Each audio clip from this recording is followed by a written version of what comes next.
जरा सोचिए, अगर किसी पवित्र मंदिर नगरी की जमीन के नीचे सैकड़ों लाशें दबी हों, अगर उन लाशों में औरतें, मासूम बच्चियां और गरीब मजदूर शामिल हों, और वो सब किसी धार्मिक नगरी की शांति और भक्ति के पीछे छुपा हो, तो आप क्या करेंगे? आज हम आपको ले चलेंगे कर्नाटक के धर्मस्थल में, जहां लगभग 30 साल बाद एक आदमी ने ऐसा राज खोला जिसने पूरे देश को हिलाकर रख दिया। और दोस्तों, आपको बता दें, अगर उसकी सभी बातें साबित हो जाती हैं तो यह इंडियन हिस्ट्री में सबसे ब्रूटल और लोगों की आस्था को रौंद कर रख देने वाला केस होगा, जो मंदिर जैसे पवित्र जगह पर हुआ।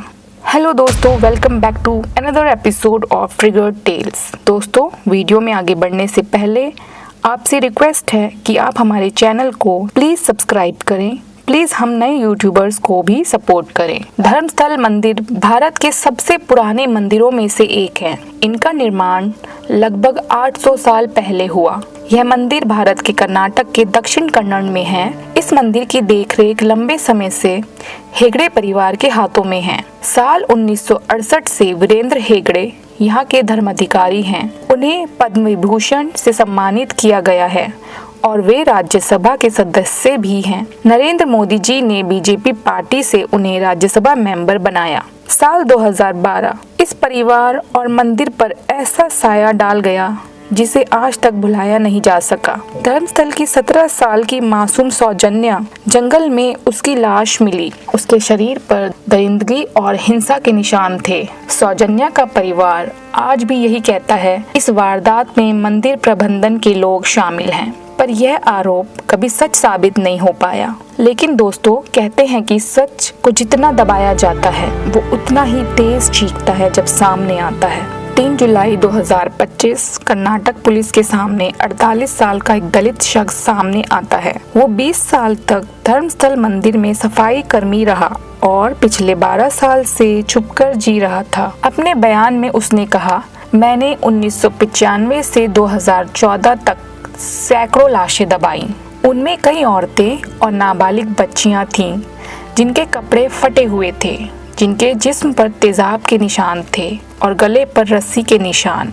उसने एक 12 साल की बच्ची को उसके स्कूल बैग के साथ ही दफना दिया था ताकि कोई सबूत ना रहे। उसने ऐसा क्यों किया? उसने साफ कहा, अगर मैं इन लाशों को नहीं दबाता तो मुझे और मेरे परिवार को भी मार दिया जाता।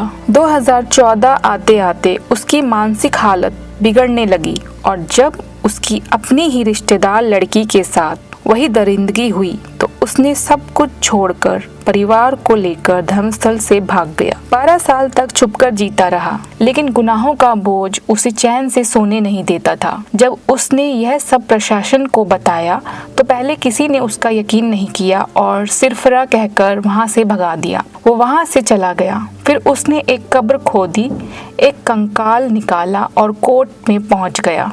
धर्मस्थल 800 साल पुराना एक धार्मिक गांव है। यहाँ रोजाना 2000 श्रद्धालुओं से भी ज्यादा लोग दर्शन के लिए आते हैं। लोगों में आस्था और आरोपों का खेल शुरू हो गया। पूरे भारत में इन आरोपों ने सनसनी मचा दी कि इतने पवित्र स्थल पर ये हत्या क्यों और कैसे की गई। सफाई कर्मचारी ने अपनी पहचान को गुप्त रखा है क्योंकि उसकी जान को खतरा है।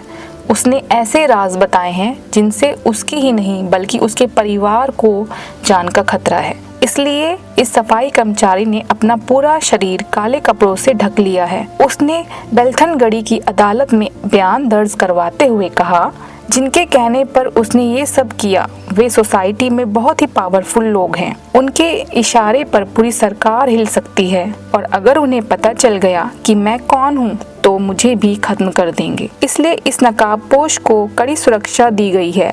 उसे मिस्टर एक्स का नाम दिया गया है। मीडिया में उसकी आइडेंटिटी रिवील करना इलीगल है। सरकार ने इस केस की इन्वेस्टिगेशन के लिए एसआईटी का गठन किया और नकाबपोश की बताई सभी जगहों को मार्क कर दिया। पहले फेज में बताई गई 16 जगहों की खुदाई हो चुकी है। हर कोई जानना चाहता था कि इन जगहों पर क्या निकला। तो दोस्तों, आपको बता दें कि नकाबपोश का दावा सही है। जब नेत्रावती नदी के पास खुदाई का काम शुरू किया गया तब वहां से करीब 15 हड्डियां निकली। यह इलाका काफी घना है। चारों तरफ जंगल ही जंगल है। पर एसआईटी की टीम ने हार ना मानते हुए नकाबपोश की बताई सभी जगहों पर खुदाई की। सफाई कर्मचारी ने बताया कि उन डेड बॉडीज में कुछ ऐसी बॉडीज भी थी जो उसकी आंखों के सामने तड़प रही थी, पर उसे मजबूरी में उन्हें दफनाना पड़ा क्योंकि उन रसूखदारों का आदेश मानने के लिए वह मजबूर था, क्योंकि उन लोगों ने सफाई कर्मचारी को काट कर मौत के घाट उतारने की धमकी दी थी। खुदाई के पहले फेज में 100 से ज्यादा हड्डियां मिल चुकी हैं।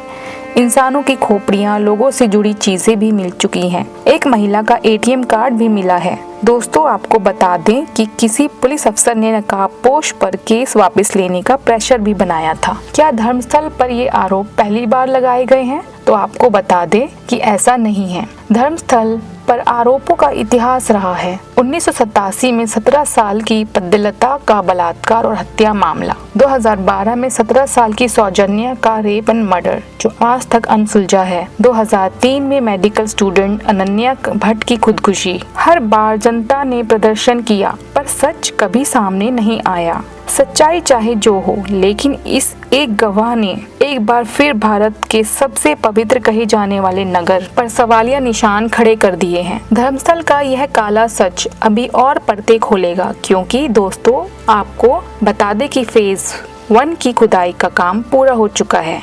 एसआईटी अब नकाबपोश के नार्को टेस्ट की प्लानिंग कर रही है, क्योंकि नकाबपोश ने बयान देते वक्त कहा था कि वह नार्को टेस्ट और पॉलीग्राफिक टेस्ट के लिए भी तैयार है। हर दिन कोई नया खुलासा इस केस को और गहरा बनाता जा रहा है, और अगर एसआईटी ने निष्पक्ष जांच की तो इसमें शामिल लोगों की पहचान भी जल्द सामने आ सकती है। ऐसे लोग जो अब तक ताकत और रसूख की आड़ में बचे रहे। जांच एजेंसियां इन तमाम पहलू पर गौर कर रही हैं। इन घटनाओं के पीछे असली मकसद क्या था? यह कत्ल सिर्फ गुस्से या दुश्मनी में किए गए थे?